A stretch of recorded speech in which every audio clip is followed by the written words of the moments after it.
Hey guys, welcome everyone.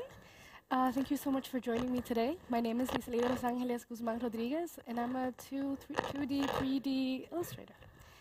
And today we're going to talk a little bit about me. We're going to talk about what authenticity means to me. Then we're going to go over what I learned and then how I implemented that. So in my personal and professional life, I've done a lot of very varied work. I did 2D illustrations and animations for hyper-casual mobile games. I've done big character designs for one of Argentina's biggest banks. And I've also designed the world's biggest bouncy castle. Some other people have this claim. They'll say, I'm the biggest, but we actually have the Guinness World Record, so, that's us. And when I was a child, I, like many other people, probably most of you, learned first by imitation. So at first, your mom tells you, say mama, and you say mama, and then you get it, right? And then you go to school, and your professors ask you, can you copy down this word for me? And so you do. And every single time, it's repetition, repetition, imitation, imitation. And don't get me wrong, I think this is a great technique to learn the basic things in life, but also as an artist, I think that's what gave me all my existential crisis. Because when you are imitating, you're not being authentic, obviously. And when you start, art school or whatever, even if it is tutorials, you're always starting by copying whatever's in front of you. And when you get to the point where you're working with clients or you're working for personal projects, you're working based on briefs. They give you a reference, and it just goes through you like you're some sort of bridge. And this all seems very tiring, and it just at that point, why even are you creating? You're not creating anything new. You're not creating anything that gives you this sense of happiness. And what is authenticity in the first place? Well, for me, authenticity is very different from originality. So if originality is making new things, then authenticity is making sure that those new things that you make cause you delight. It's a deliberate effort on making sure that these things are beautiful to you, that they resonate with you. And when I grew up as a child in the Dominican Republic, we were all kind of taught the same things. And any child in the Dominican Republic, if you tell them, draw me a house, they will absolutely start by drawing a square. And then they'll add a little rectangle, they'll put a little triangle on top, and finally, they'll add another little rectangle for the chimney.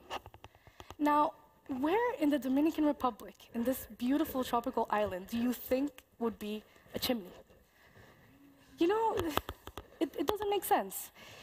In the same vein, if you ask a Dominican child, oh, see, this is what a house looks like in Europe, this is what it looks like in the Dominican Republic. It's super different, right? And in the same vein, if you ask them, can you tell me any fruit? They'll probably say, oh, an apple. They'll draw down an apple, but most Dominican kids have never even seen an apple. If you grew up in the countryside, this is super strange for you. Even my mom's fondest dream is to pick an apple right from the tree. And why? Because we grew up with mangoes instead. I have a mango tree in my backyard, an avocado tree too, but an apple is something that's super foreign to me. So why is it still so familiar, right? And it's because we grew up imitating what other people started by imitating. So the professors that taught us this were following the guidebooks from other Latin American textbooks, and they were in turn copying off of the big Spanish textbooks, and no one ever stopped and thought to be deliberate about what they were copying. They never thought, does this make sense to us? They just copied it. And when I figured this out, this was like my eyes were open, It went boom.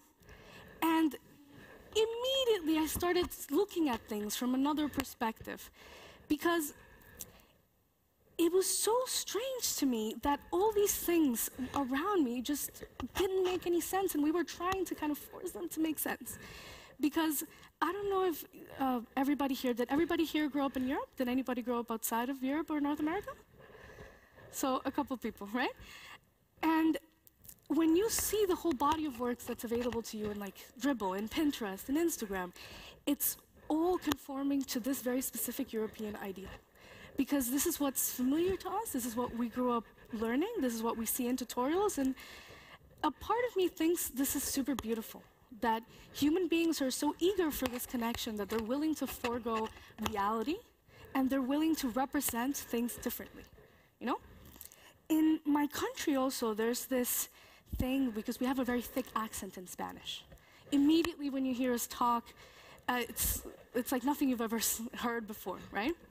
And when we talk amongst ourselves, we talk as you would normally, and then when we have to talk with somebody that's outside of the Dominican Republic, we neutralize this accent, right? We adopt this like posh way of speaking that is so totally foreign to us. But we do this to make sure that we communicate right, or that we don't look like country bumpkins. And I personally made this deliberate effort into speaking with my very, very thick Dominican accent when I speak Spanish, because I think that's the most beautiful part about life in general.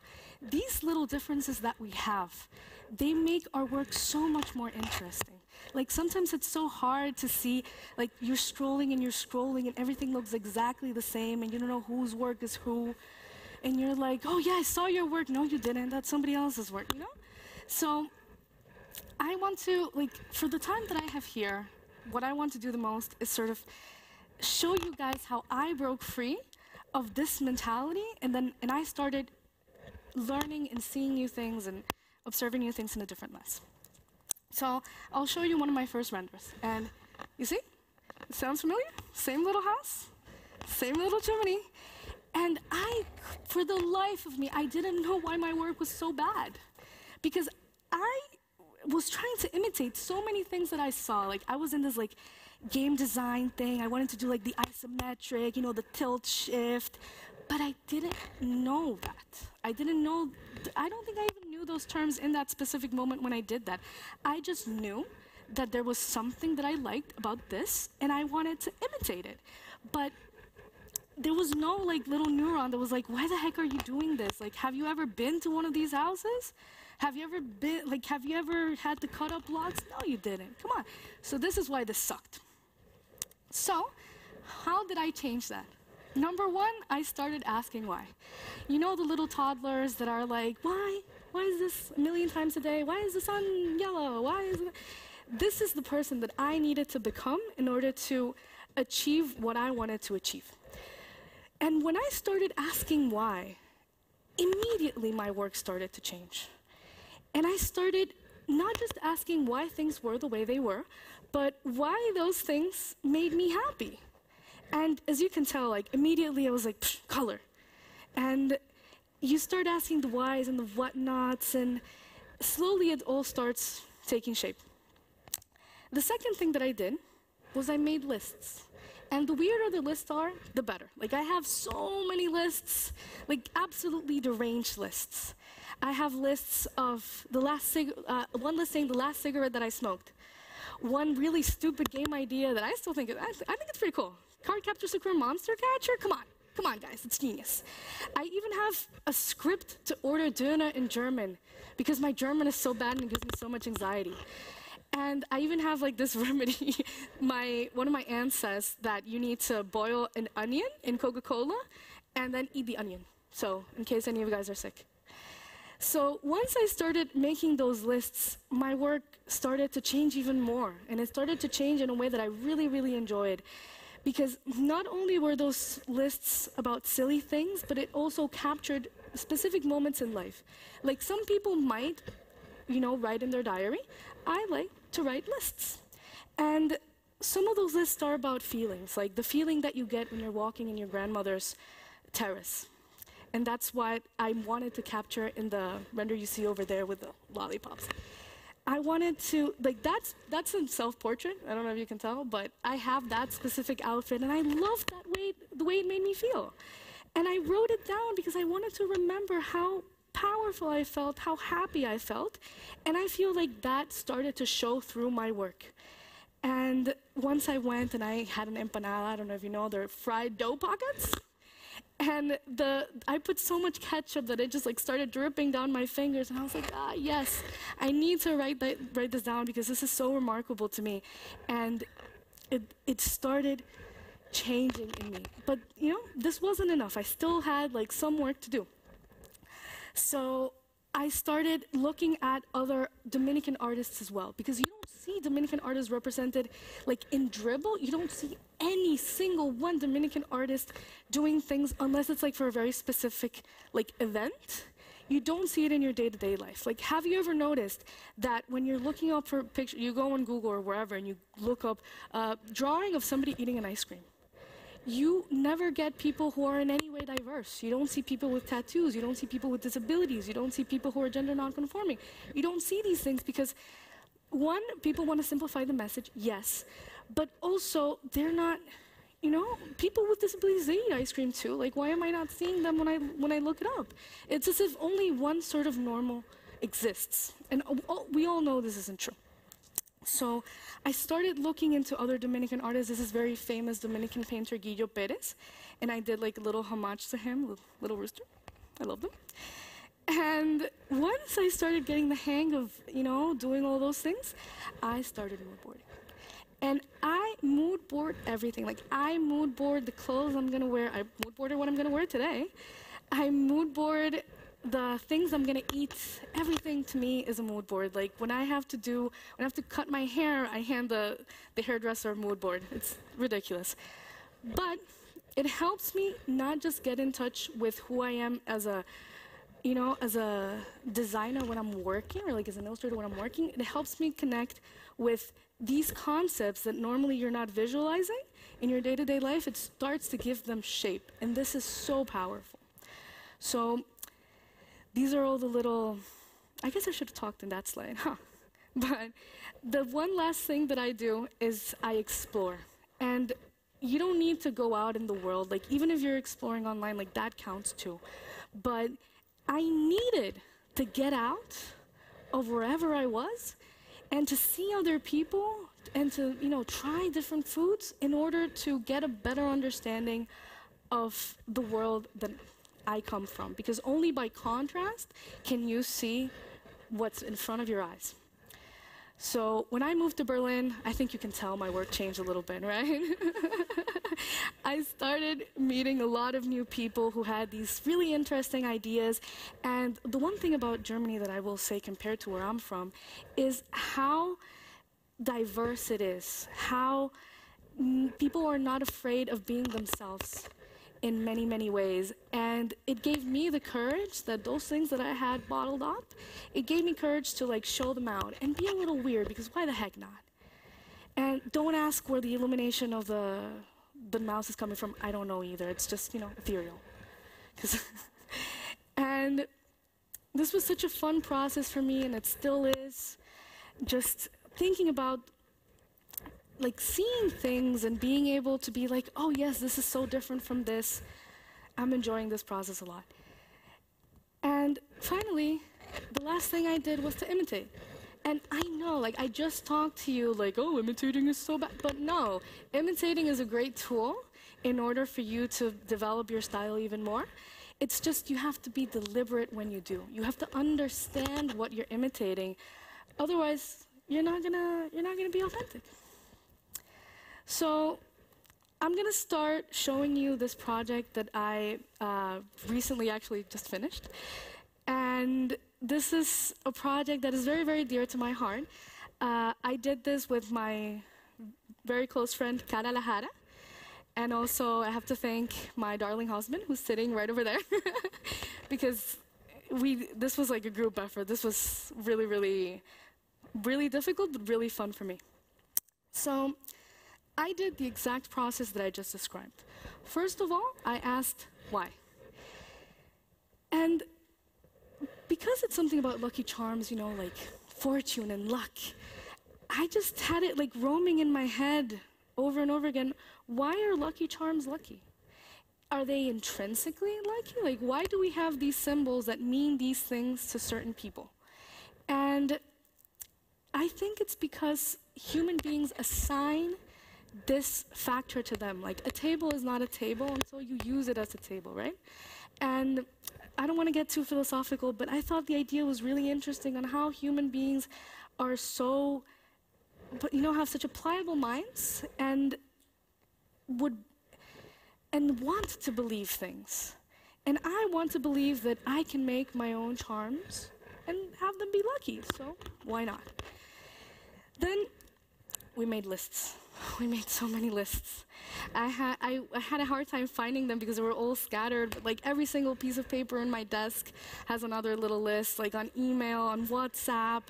We just wrote down every single thing beat by beat that we thought would be interesting, that we thought would be a cool idea. And through those lists, we developed so many layers of meaning, of hidden things that maybe they're not even that hidden, because we wanted to just show everything. And the way that we were able to show everything that we wanted to show was through those lists.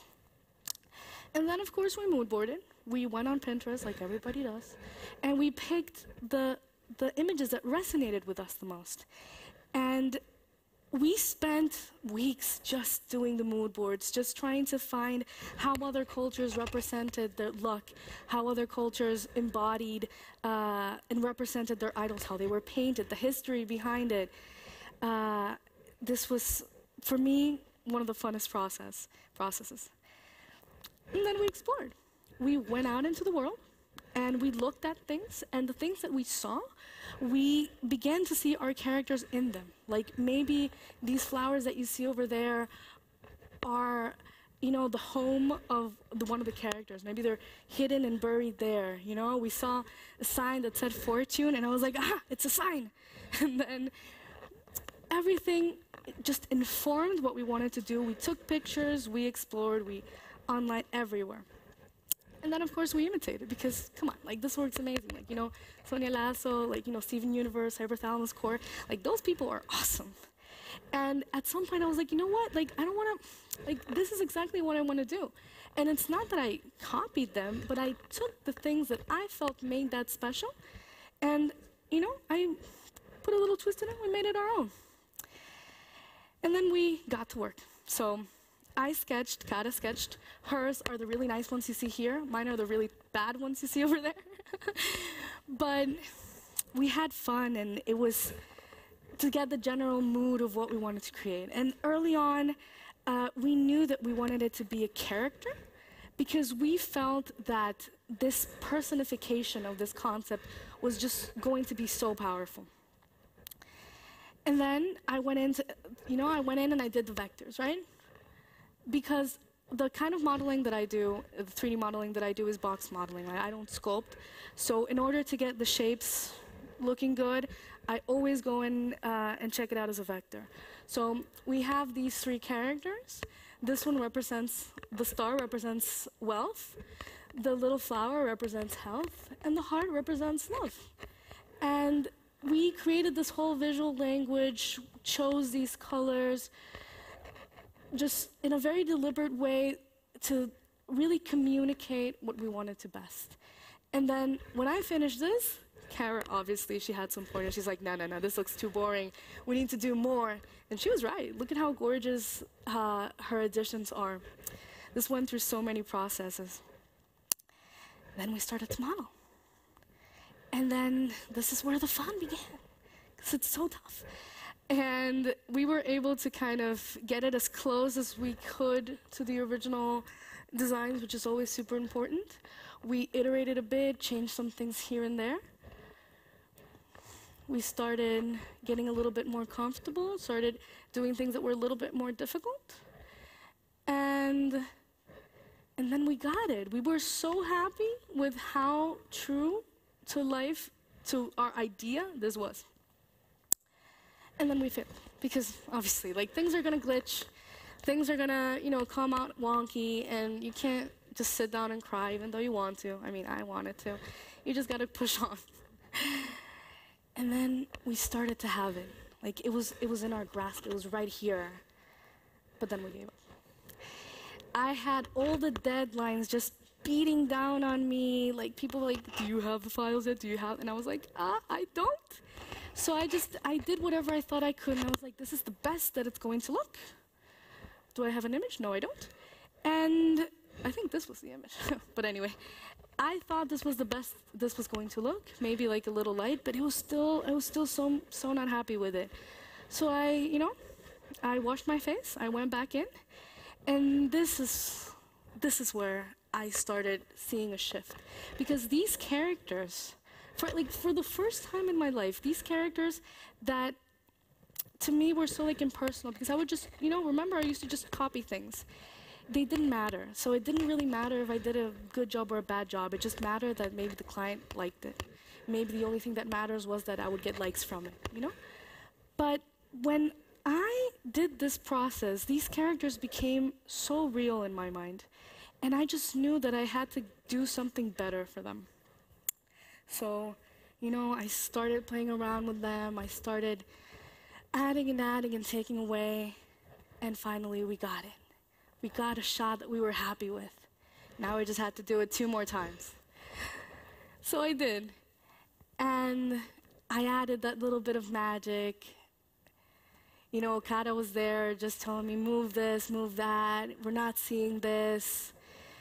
Marcos was there as tech support, every single thing. And it came to life.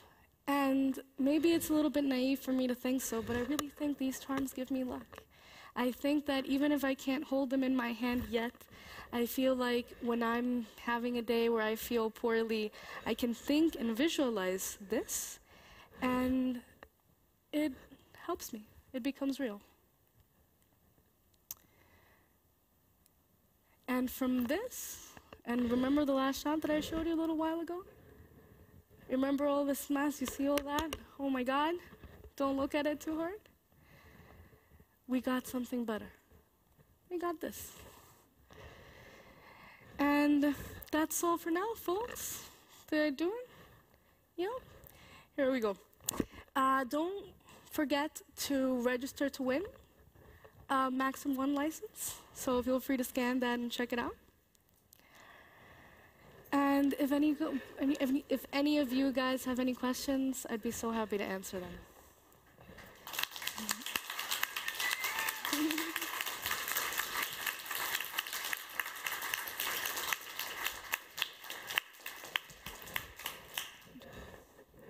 Does anybody have anything that they want to ask? Anything they want to do?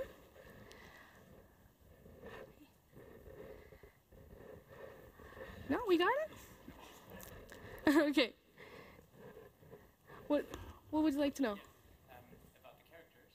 Yeah. Did you read them in whole and then I really wish I had the time for that. I actually just kind of tricked it a little bit. I did some hand placing because I wanted these like very, very specific looks. And what I did was I used a lot of like the bend modifiers and things like that that give you like a really simple illusion of movement. And then I did animate those with Marcos' help. I animated them a little bit, and it ended up being just enough for the effect that I wanted. All right? Yes? I just wanted to give you an idea, since you said you would love to have them like by your side. Yeah. You can 3D print them. Oh, yeah. We actually did 3D print some things. I just don't, it hasn't been delivered yet.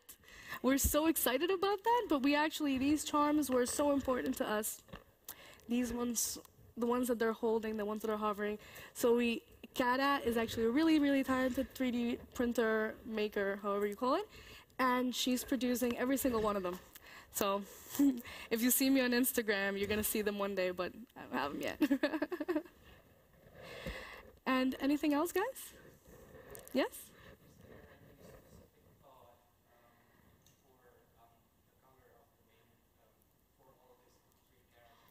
Yeah. Yes, of course. Going back to this real quick. The characters, they had to have, for me it was really important to choose a monochromatic color palette. I really wanted one color with different shades for every one of them, just because I think this makes them a little bit more unique. It kind of feels like as many colors as there are in the world, like there's as many characters, something like this. And I went with what embodied the concept to me more. So their full names, I know I said they're just their first names, but their full names are True Love, Good Health, and Honest Wealth. And when I think of, people who think of wealth, they think of green, because, maybe dollar bills and things like that, but I think yellow, because I think this is a color of, like, sunshine and, like, power, and I think acquiring wealth is also, like, an honest process of, and this is why I chose yellow. We chose this shade of blue-green because it represented medicine the most, and being able to take care of yourself and to get care.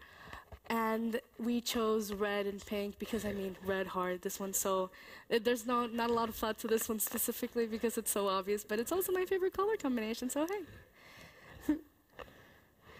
And there we go. Is that, yes? Everybody asked me that. A lot of people have asked me that. Have you ever been in love and not cried? Won't say anything more. That's just the truth. Anybody else? No, we're good? All right, guys, thank you so much for joining me.